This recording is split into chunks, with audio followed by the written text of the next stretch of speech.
Stay tuned to Cardinal Television. Commotion is coming up next.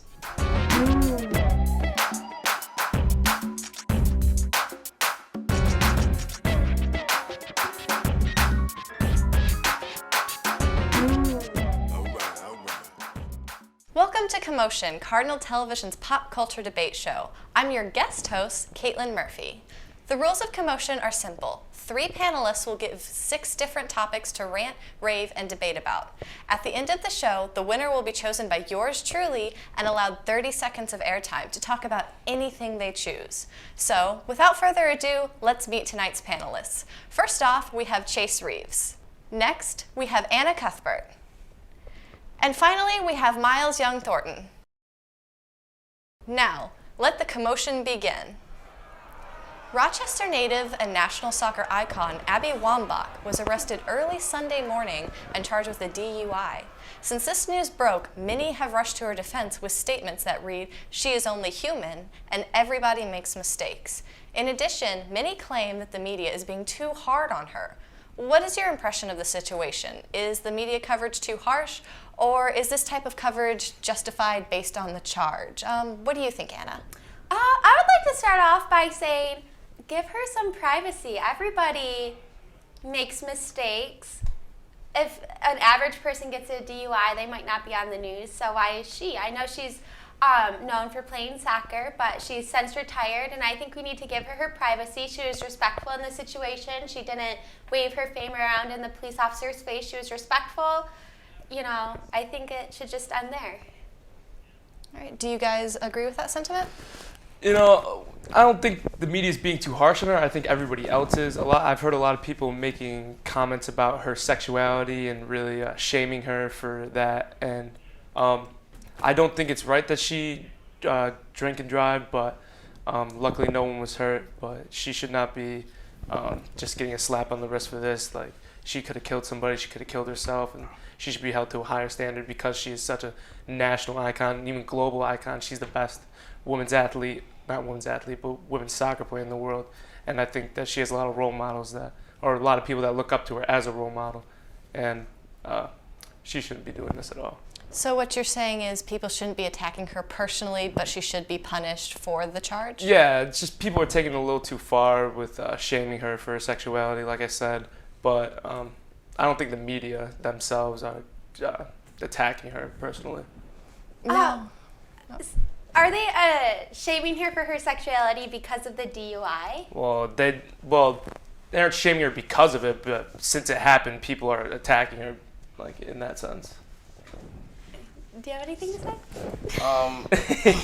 I mean, me personally, I don't like. I kind of agree with Chase in that she's not somebody too special in the way that she's getting targeted by the media. But she does have to go up to a different standard than normal people because she is an icon, she's a role model. But to me, I don't think that they're targeting her anything special because if they find Amy Wambach, of course, having a DUI, they're not just gonna brazen over just like anything else. It's a story. It means money. It means having her name on your story, on your article, in your magazine, and that's what ultimately at the end of it, what they want. So it could have been anybody in my mind.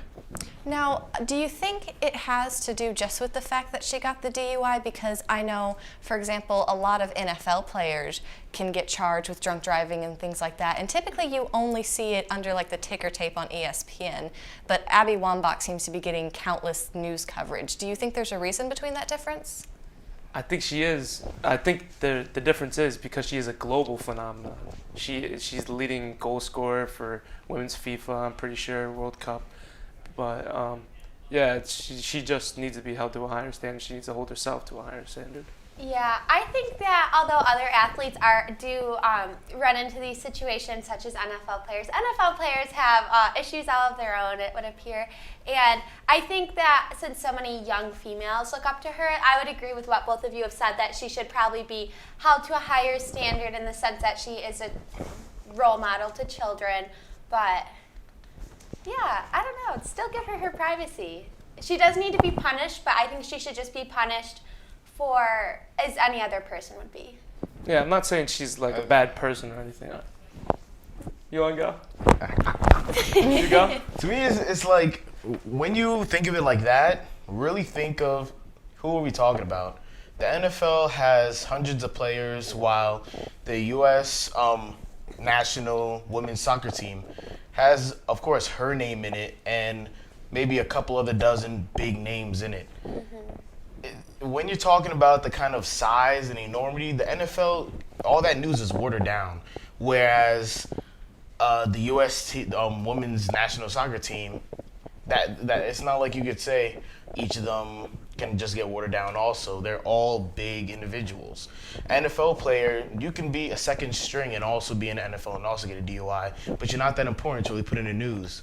But especially a national soccer team, which just literally won a big award, it's kind of like a no-brainer that you're going to pay more attention to her rather than some Joe Schmo that took like too much booze and got pulled over. It's the same thing as what she did, but the names hold so much weight. All right, good points, all three of you. On Monday, it was announced that the first batch of migrants to be deported by Greece have arrived in Turkey. The recent deportations come as a part of a controversial new plan by the European Union in order to take on the migration crisis.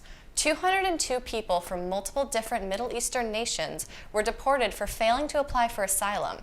However, many believe that these actions come in response to the recent terrorist attacks that have plagued Europe.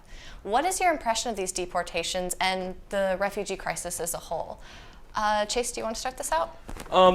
I actually don't see a problem with this at all because they had the chance to apply for asylum. It says it right there in the question. They had the chance, they could have applied, they could have been regular citizens like everybody else, but they didn't take that chance and they just stayed there and they got deported because of it. I would agree with what he said in the fact that if they did have the opportunity to apply and they failed to do that, then they should face the consequences. I would just like to see the other amount of people who haven't applied for this. If it's a larger number, why did they target these 202 people? And if it is because of the crisis or of the terrorist attacks that have been happening, I hope they're not targeting them, because if they are, that would be unethical, I feel. Although if they didn't apply, then they didn't apply, and they're illegal immigrants at the end of the day.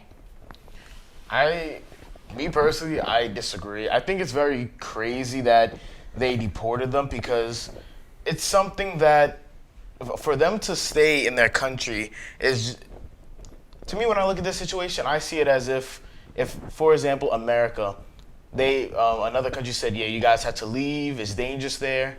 Of course, some people would leave, but others would say, this is the land that I grew up on. My family, my ancestors all lived here. This is something, not just a piece of land with a money tag attached to it. This is me. This is who me and my family have made ourselves on. So to just tell somebody, yeah, you gotta go, that's crazy. Because you also have to remember that these lands are also considered holy grounds to some of them. These are religious groups. These are religious people who are getting deported. That's like if you told, I would say, a minister, a pastor, that you have to leave your church. I'm pretty sure a minister or a pastor might actually want, if it is that dangerous, to be somewhere they feel safe, and that could be the church. I would just have to ask, if that were the case, then why couldn't they just apply for citizenship? If these people did grow up there, I think the term illegal immigrants has a lot of negative connotations. Immigrants, illegal, you'd be like, wow, like those are bad people. But at the end of the day, they, like you probably said, they probably grew up there, they have jobs there. You might not even be able to tell who's an immigrant and who's not, because at the end of the day, they're all still just living there. But just follow the law. I don't get why that, like, if you do want to stay there, then apply to stay there. Following the law isn't so simple as just being said. Like, of course us in America follow the law, don't do the basic things to piss somebody off. But I'm sure all overseas, it's very, very different. Here in American society, of course, it's very easy to kind of not do something that would, of course, break a law. But in other countries, it's like, for example, the situation I just brought up. So I have to break a law to stay with the people I know, the people I love. Do I get voluntarily leave them. I think most people will break a law to be with their family, with their friends, especially in a situation like this. They would want to break a law just to feel safe and with the people they love. And I think that's something that I think most people would agree with. I would agree with that, but like in these countries in Europe right now, they can't be taking these chances because of the multiple terrorist attacks they've had recently. And it's as simple as filling out some paperwork to apply for citizenship or asylum, whatever it is.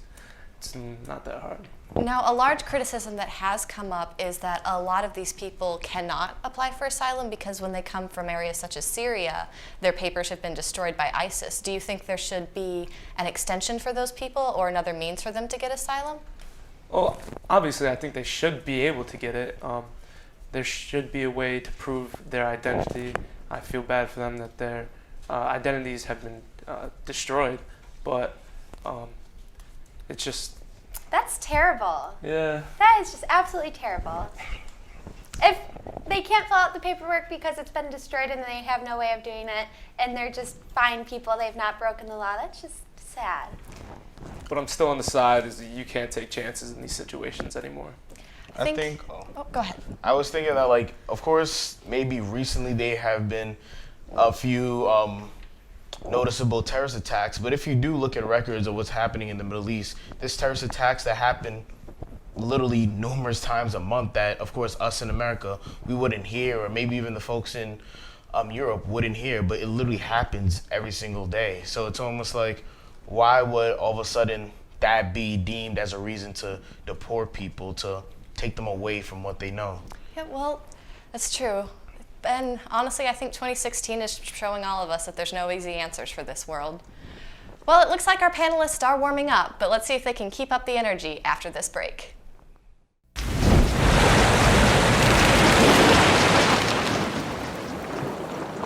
Preparing today reduces the consequences of a disaster tomorrow. Welcome back to Commotion. Recently, it has been announced that U.S. Army Captain Simratpal Singh has been granted permission to wear a beard and turban with his uniform. Singh, who is of the Sikh faith, has been fighting for this outcome since October, which was finally granted last week. The military, which has long been resistant to change, has engaged in many progressive initiatives as of late, including giving women the right to serve in combat roles and the allowance of openly gay servicemen and women.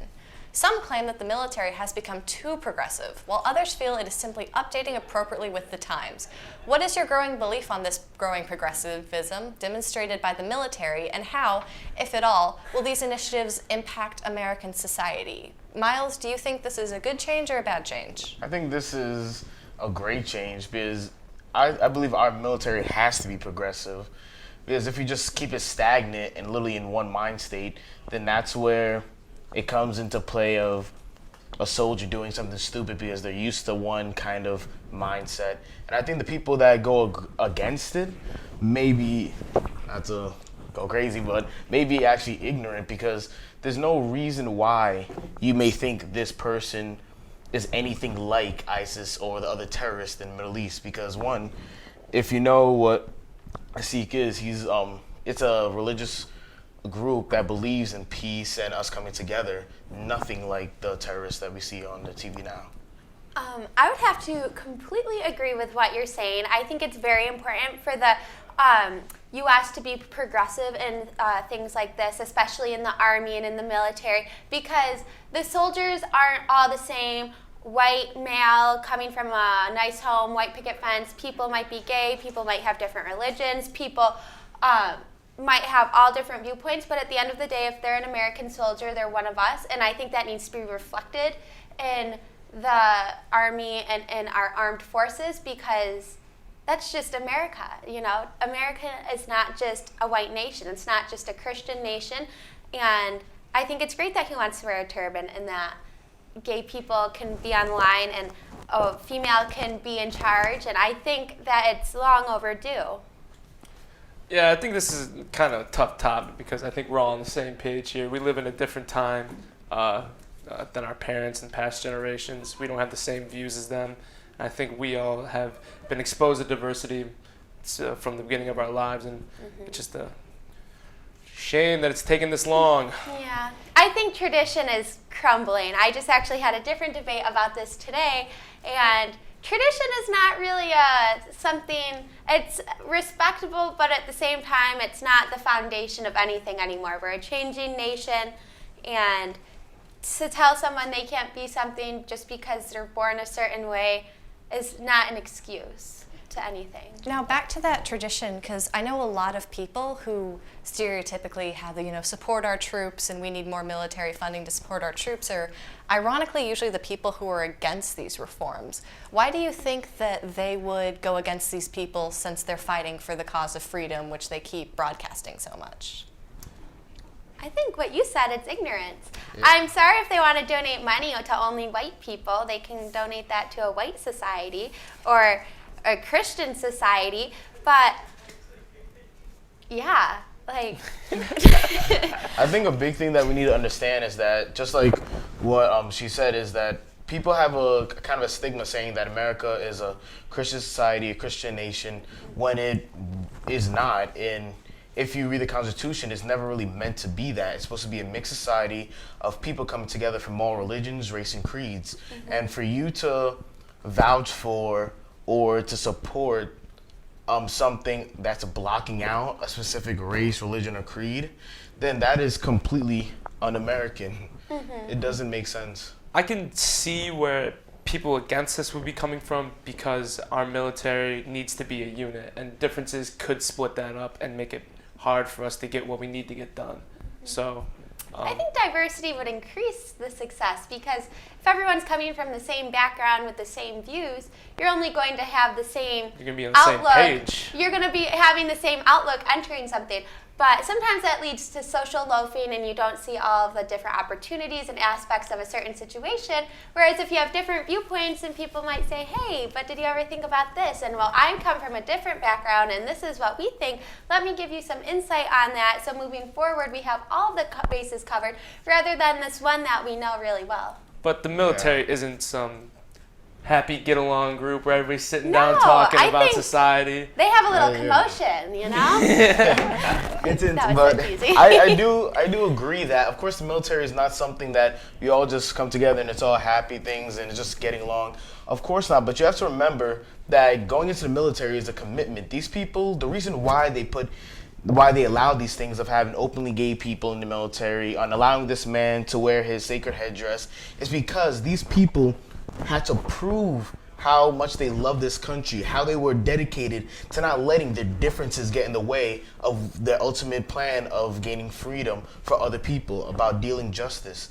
They had to ultimately be or show how much American they are, how much for this country that they were able to go, that extra mile, that, to be bluntly honest, some people are just not willing to go, and they still claim themselves as American. All right. Oh, that's actually a really interesting point, Miles. MLB Hall of Famer Mike Piazza announced on Tuesday that he is very disappointed with his former team, the New York Mets. Piazza's disappointment stems from the recent news that the Mets will be auctioning off Piazza's famed jersey that he wore in the first game after the 9/11 attacks on New York. The jersey and the game itself have important semblance not only to Piazza, but to the city as well. Do you feel that the Mets' actions in this situation are wrong, or is Piazza blowing this out of proportion because at the end of the day, it's still just a jersey? Chase? I'll say he's blowing this out of proportion because if it means that much to him and the team, he can buy it. I know he's got a lot of money. I know he still does broadcasting. He can take care of this if it means that much to him. I would also agree that he's blowing it out of proportion, but in a different sense.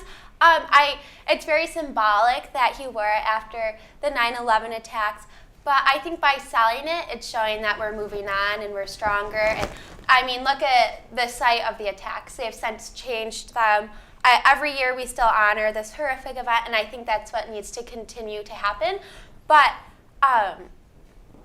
to sell it is to say we're moving on, we're stronger, and yes, that was symbolic, but you know, we're still the greatest nation on earth. Let's keep playing ball. Let's keep doing our thing, fighting terrorists. And at the end of the day, it's a jersey to me. I'm not a huge baseball fan, so I think it's the symbolism of selling it is actually great. I have to completely and utterly disagree. Me being as a native New Yorker and from New York City, I'm from Brooklyn, that is something that is almost blasphemy, borderline blasphemy that they would choose to sell it. Because being somebody who lived through that event, of course we have to move on and show that we're stronger, but something that I've always believed in is that you have to heed the past or it will repeat. And to have that symbolism of the jersey, that is telling us we made it through that we came back and came back stronger. Piazza came back, he threw the pitch like that. That is one of the kind of symbolism that we need. And you guys talked about how the site has changed since that. Of course, but I bet you if you still go there, it's not even I bet you, I know that there's a memorial there that stands for all the people that lost their lives that day. And to me, the jersey, it stands as a symbol for that. It stands as a symbol to a testament to what happened that day. And for us to just sell it off just for money, that's like selling off something that like a family heirloom, a family sacred pot. It's something that you just can't sell. There's no numerical value to it. It's sentimental, and it literally represents the great American game, baseball, in its fullest, fighting against the things that we hate, terrorism, injustice.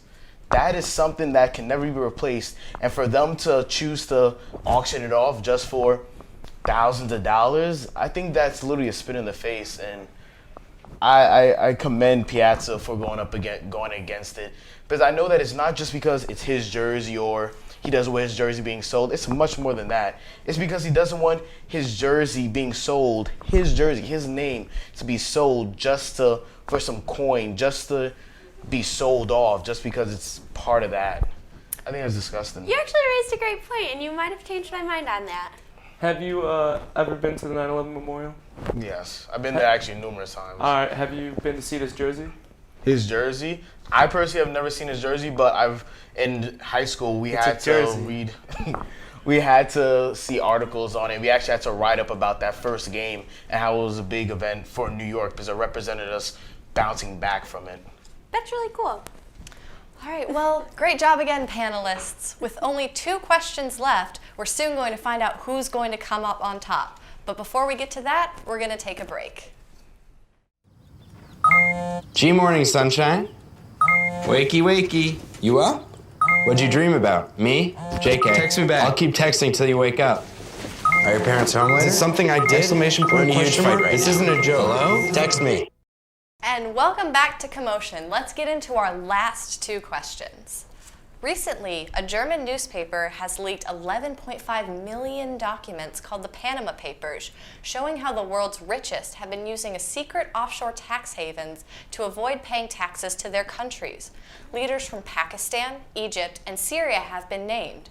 A $2 billion trail has led to Russian President Vladimir Putin, and the Iceland Prime Minister has already stepped down shortly after being named. No Americans have been named yet, but more documents are to be released, and the editor of the newspaper has said, wait and see what comes next. What do you think should be the punishment, if there should be a punishment, for all these powerful people named in these documents? Anna, do you want to start this out? Yeah.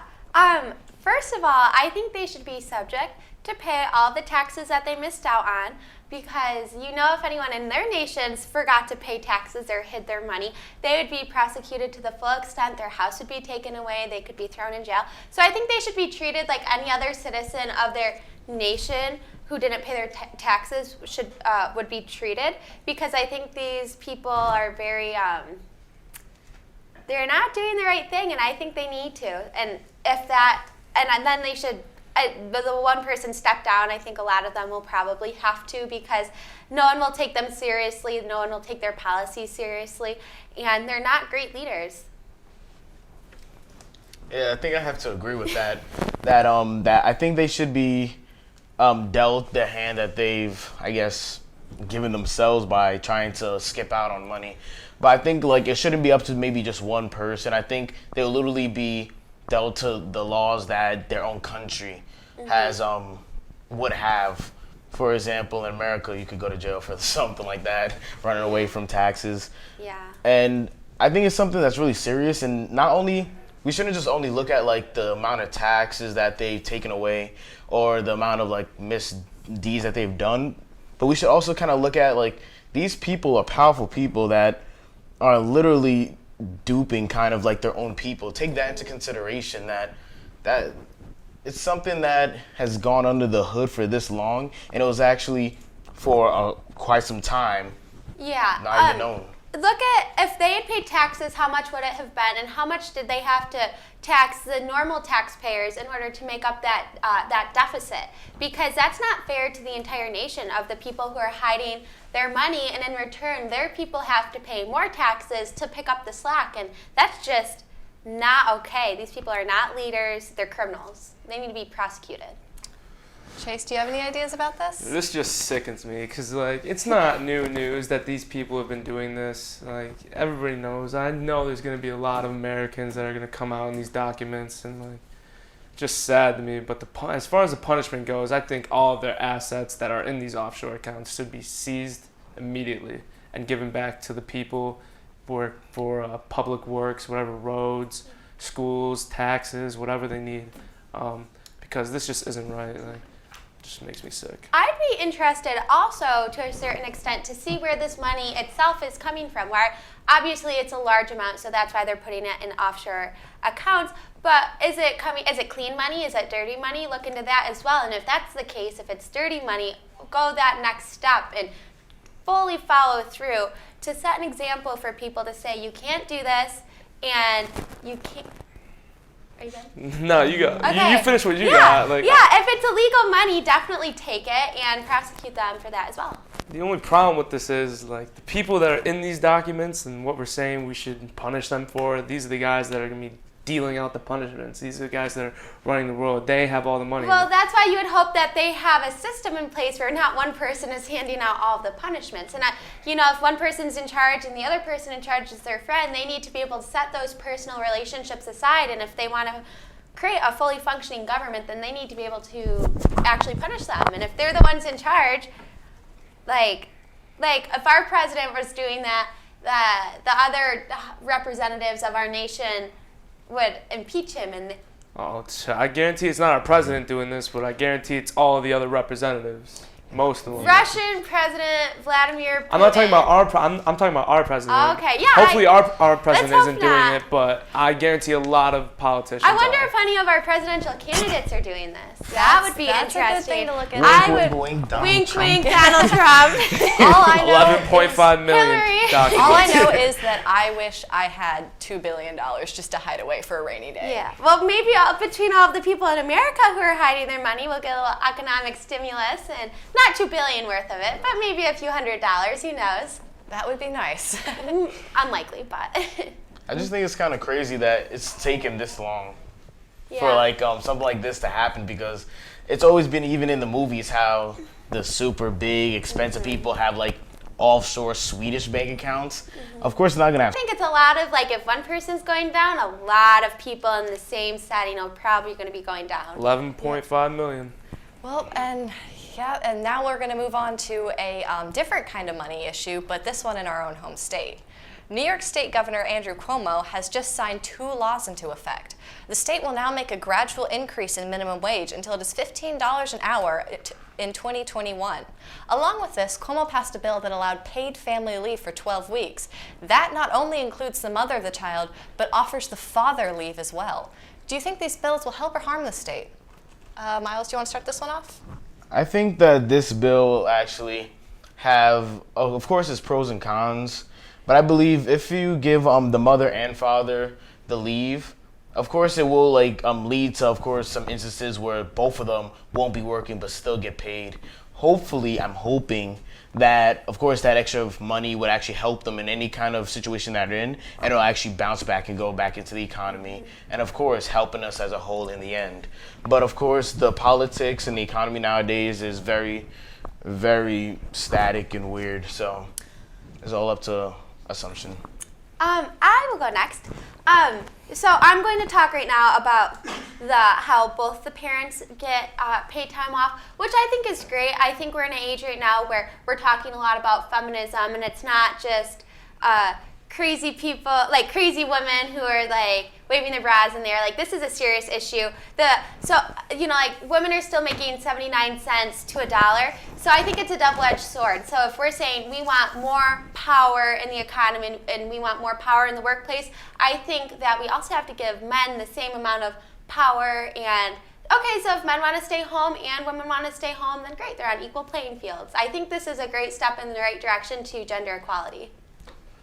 I don't think this is right. $15 an hour is just too much for minimum wage. Like, honestly, I would like to get paid that much, but it's just setting the bar way too high because I'm making minimum wage right now, and I don't see how it's fair where an unskilled worker could make the same amount as me if I get $15 an hour at some point in my life and I'm doing 10 times more skilled work or harder labor. Somebody that's stocking shelves or something like that. I mean, I stock shelves, but I'm getting paid minimum wage right now. I agree with Chase. Because now that I really think of it, that does sound very, very strange. I still do believe that the mother and father should gain paid leave, but definitely not $15 an hour. Because when you really think about it, it is very hard for people who go through the whole education system, going through college, even some getting their graduate's degree. It's like, it's so strange how they can struggle while somebody who will have a regular minimum wage job at Wegmans, Target, will still be making as much money as they are. It just doesn't seem correct in order. I'm not saying that you should punish those people, but still give the people who worked hard and actually put in the time, effort, and their own money into gaining the education, their own dues also. I completely agree with that. I don't think it's right for the $15 increase, or if you are going to increase it and your argument is that's because the cost of living is increasing, then the people who are making more than minimum wage, their salary should also increase. So this shouldn't be like you make this much, you make less, and we're going to try to level the playing field. It should be like an equal raise. So, but at the same time, that's a difficult issue because money doesn't grow on trees, and at the end of the day, it's just more taxpayer dollars. And where's that money coming from? The people who make more money. And so I think, if you work hard for your degree and you work hard to get a better paying job, then you should be compensated for the hard work, not for stocking shelves, like you said. Now, here's a lesser-known political rule: is that they say so goes California, so goes New York, so goes the country. And California just passed the same laws. So do you think we're going to see the same laws on a federal level? Hopefully not, because do you guys make $15 an hour? I actually have a really corporate internship right now, and I make $12 an hour. So I'm I don't even know what minimum wage is right now. $9.75, Yeah. I think. $9.75. We're doubling this. This is crazy. Yeah, it's just what you were saying about the equal raises. If you can't do that, it's just going to cause inflation. Well, It's gonna. That's the thing. So if they want to raise both of them, you can't do that. You want to raise one. I don't think that's right to the people who are working harder and making more. So then does minimum wage just stay the same? You can't do that either. I feel like at the end of the day, it's all subjective. There's no right answer. It just depends on your beliefs and who you want to tax more and who you think deserves more money. I think this is just a simple case of that what's right for this person is not going to be right for that person. What's right for California may not be right for New York. Yeah. Because something that could, of course, pass in California, they have a whole different kind of economic status. They can actually have industries that are thriving there, which here in New York we just don't have. So it may work there, but here it could be actually detrimental. I don't know in this specific case if it will be detrimental, but I just think that's something to heed, to just look at the differences and see how it'll work. Well, yeah, and those are all very good points. I wish we could keep going with this conversation, but unfortunately, that's all the time we have for tonight. All three panelists did a wonderful job in discussing and debating, but only one can be declared winner. And I have chosen the winner to be Anna. Oh, yay! Congratulations! Thank you. Now you'll get to talk about whatever you want for the next 30 seconds. But first, be sure to tune into Cable Channel 12 to watch Commotion and other Cardinal television programs. I'm your host, Caitlin Murphy. Take it away, Anna. Great. Well, I would just like to say that everyone had amazing points, and I think the best thing that you can do when it comes to this is just educate yourself, because it seems like we all came into this well prepared, and I think that's what you should do before entering any situation where you want to argue about taxes or DUIs or political army goings. You know, you just have to be educated, and I think you should do that, and you'll be able to stand your ground in any argument, whether they believe it or not. You know, facts are facts. All right. Good job, We'll Anna. see you again on Commotion.